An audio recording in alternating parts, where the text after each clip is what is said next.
Okay, so here's another video. I messed up. These are a little more done on them than I had before. I thought I was recording. The video wasn't recording. My phone was out of memory. Brand new phone. So I had to fix that. So what they've had done on them now so far is they've had the lightest coat of dry brushing over the flesh. And that was done with a little, like a baby blue matte opaque, and with some gray multi-surface folk art that's kind of more satin and a little bit more translucent. Okay, so those mixed together got this. I think I might have put a tiniest bit of like a pearlescent in it because I like putting a little pearlescent in my flesh mixes. I think it really helps a flesh to have that odd look that flesh has. Anyway, okay, sorry. This guy here fell in the works, clogging up the paintworks. Okay, bear with me too with camera position and lighting. This is the first time that I'm trying it with this new camera and with these new lights and with these arms holding everything up. It's like my table's like Doc Octopus here. You can't see him, but there's 1, 2, 3, 4 of these flexible metal arms holding stuff up. Anyway, okay, so we were dry brushed so far since the first video where I blocked in the color. And then I just took a little bit of this right here, little Citadel. These contrast paints are some of the greatest paints I've ever used. Okay, and that is just painted over the eye, in the eye socket, in nose holes, on the neck hole, and in a watered down over the mouth, just to give us some basis where we won't have flesh. I just like to do that. I always base all my eyeballs red. I don't know why. It just looks good. I like the way it works. It gives you that red skin color at the eyelid. So same thing on this one. Red, red, red, red. That, again, this Citadel. Awesome. Let's see. Here's one that doesn't have paint. Oh my God, what's that? Dried up chunk of paint on the side of that guy.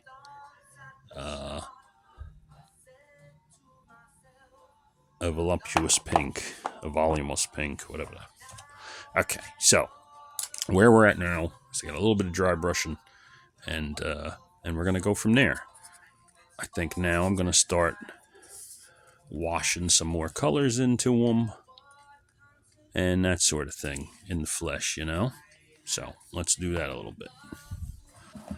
Get some a little more of that going.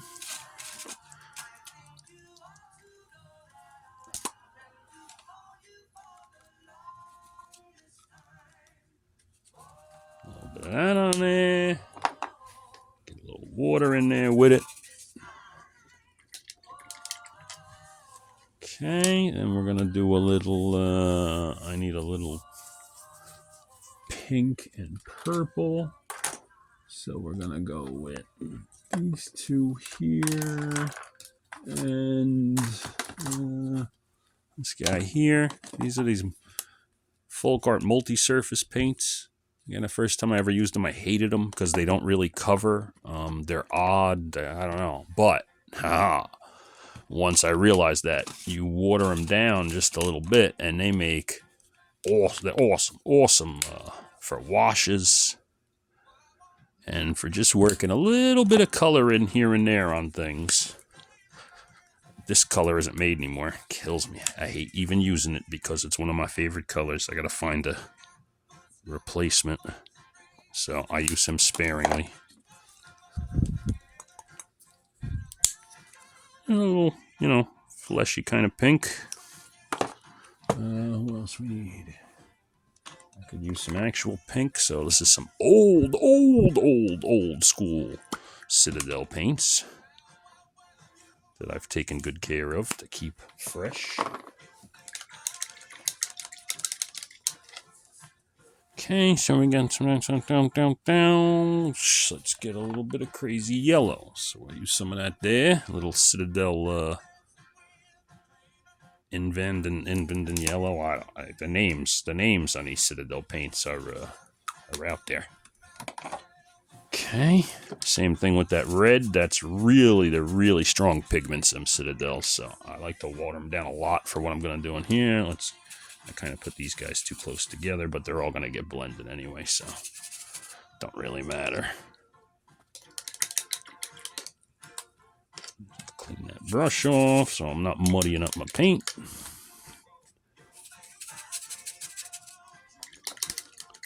Okay, might want a little tiny bit of a green. We'll go with a little of that multi-surface again.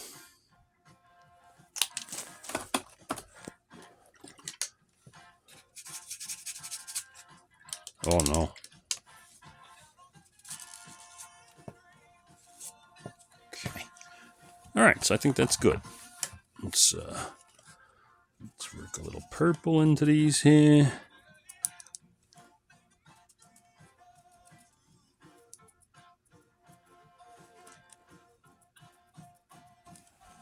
A lot of my paint-ups end up being the back and forth battle between the flesh color and the colors I'm working in. Now these are going on real watery, so they're not going on very... Oh, see? Just that went on too thick. And you just water it down. So much of the paint that I add is like over-watered down and washes. And really even like my dry brushing, which I'll have to show you more of, which I think I filmed the whole dry brushing video and look in and the camera shut off. But a lot of my dry brushing is done wet also. I wet the brush with the dry brush before I load it up, and then I wet the paper towel that I'm using to dry it too, which sounds totally why it's not dry brushing, but it is.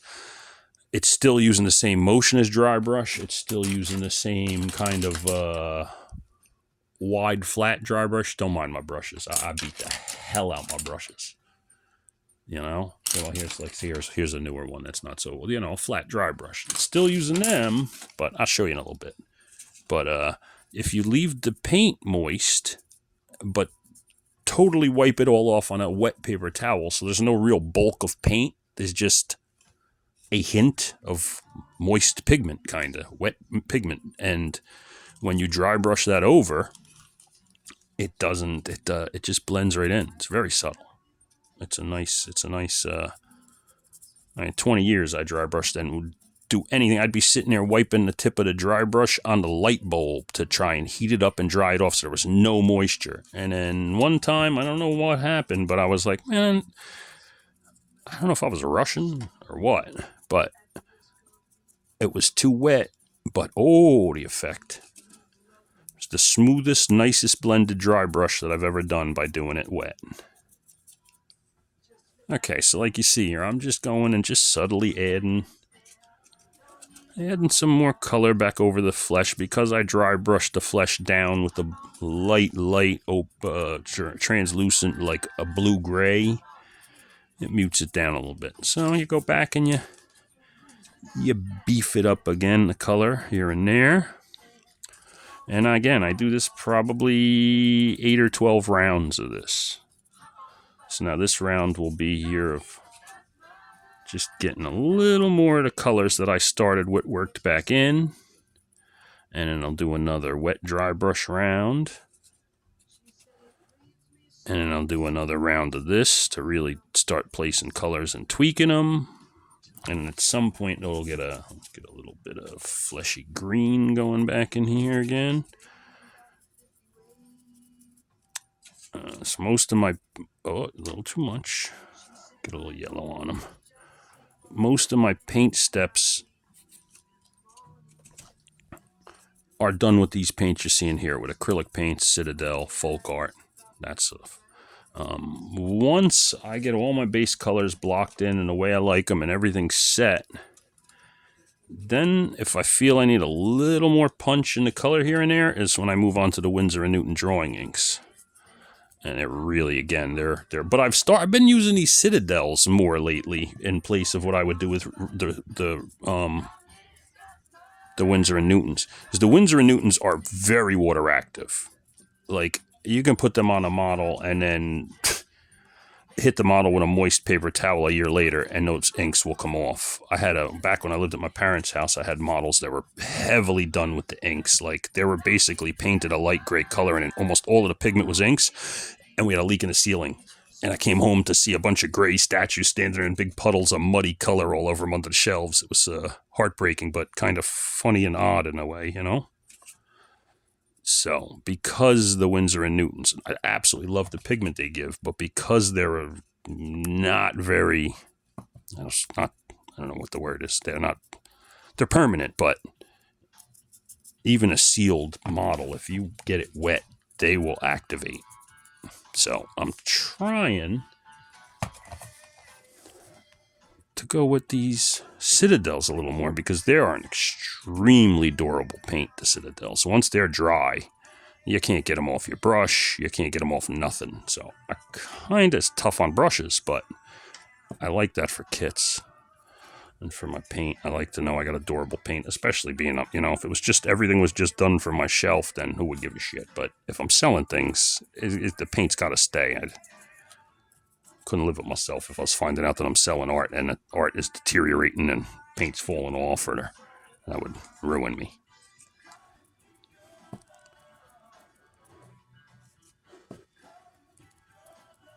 Okay, so let's see what the difference are here in the two there. Now you can see it's just a little bit more color going on in it now. And easily controllable with the wash method, you know? Just kind of stippling on some really watered down color. It does so much. I mean, for so many years, all I did was paint the entire kit one flat color to black in a color. The whole thing would have just been, you know, a flesh. Then I dry brush the whole thing and dry brush. And it's an awesome technique and a great way to learn how to paint, but I realized that the things were very monotone. And once I started wet blending my base coat like this, it just gives you so much more to work with, you know? Now, even if you dry brushed it all just with one color, like I did already, you look at all the different variations you see, you know? And you guys, if you watched the first video, it took me 13 minutes.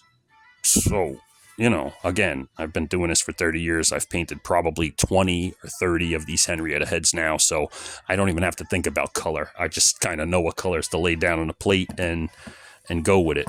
But, you know, and I will admit, I'll be the first person to admit that I'm like ridiculously colorfully I don't know how to say it. I use a ridiculous amount of color. Most people don't like it. Some people don't like it. I don't know. But I get criticized a lot for it back in the day. But you know what? Back then, especially, I was painting kits for my own enjoyment, for my own display. And I didn't give a shit what anybody else thought. I had fun painting it, and that was it. Obviously, once you start trying to sell art, you got to have a little more concern for what people think. And that makes perfect sense. I mean, you know, but I still enjoy a really, really, really colorful paint job.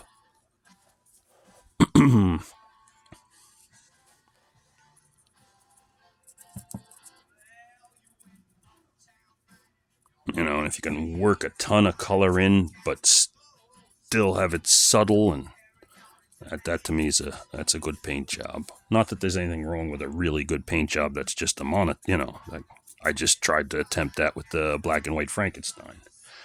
So you got to try everything.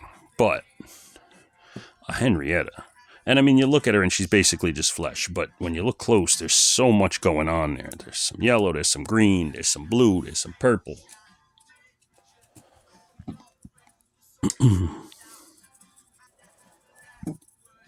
Excuse me.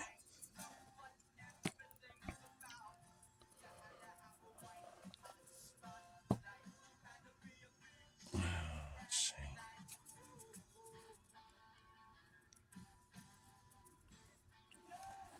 A little too much blue there. Hit it with a little pink.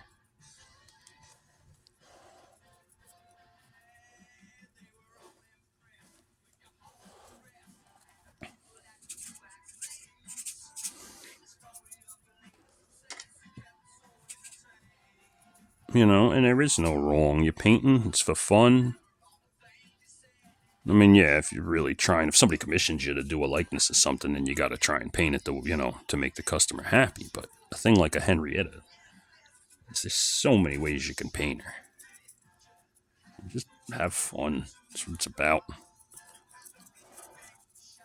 It's why I do this 12 to 15 hours a day, because I love it so much. It relaxes me. It keeps my insane brain calm.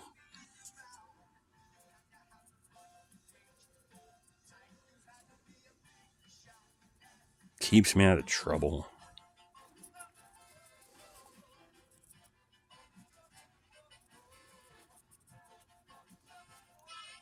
See, they got them aliens down there invading. Well, I shouldn't say they're invading, but they got them aliens visiting down there in Florida all of a sudden, supposedly they're saying. Visited a mall. 150 cop cars show up for supposed 4 teenagers rioting or something.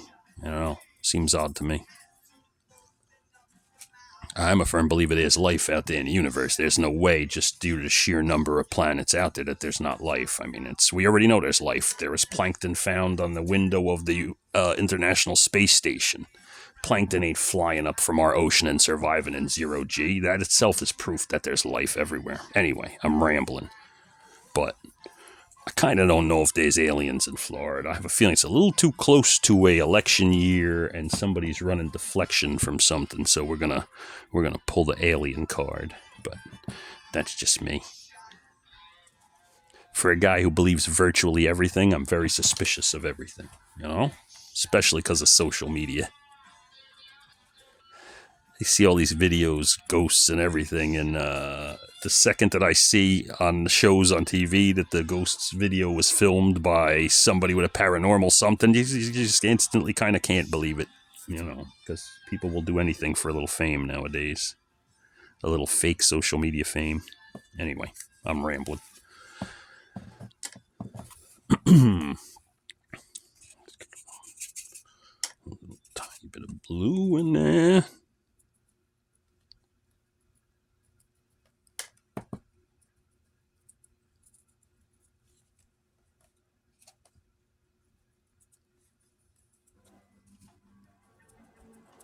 I really just love this wet blending because it just everything blends so nice, A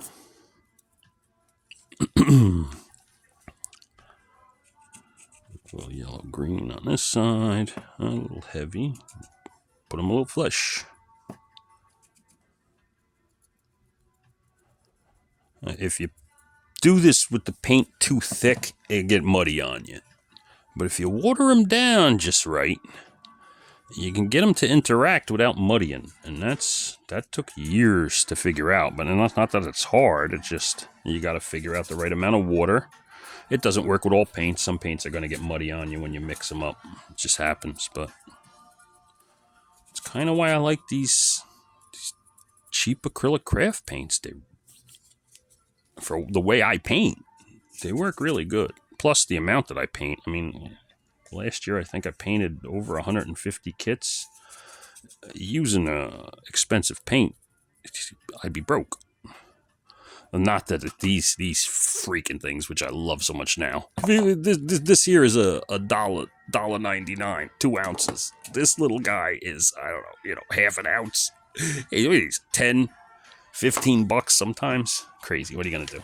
But it's the world we live in. Things expensive.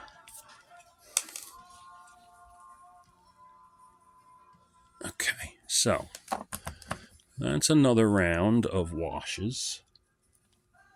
And I think I might stop there and let that dry. And then we'll move on to a round of dry brushing, and I will film that dry brushing so that you can see it. But there you go. There's video 2 on my Henrietta paint. Try and document the whole paints on these there in video. So I'm going to do 15, 20 minutes at each stage. Again, I missed one stage already because the video wasn't filming. But now I got the camera in a position where I'm looking at it right now while I'm doing this. So I will be able to see that the camera's running. Won't miss a step this time. But again, this next step I'm going to do is exactly what I did on the missed one. So you'll get it. But there you go. 2 more Henriettas in the work. Thanks for looking. Oi, oi, oi, you clumsy son of a bitch. Thanks for looking. Stay safe out there, huh? Later.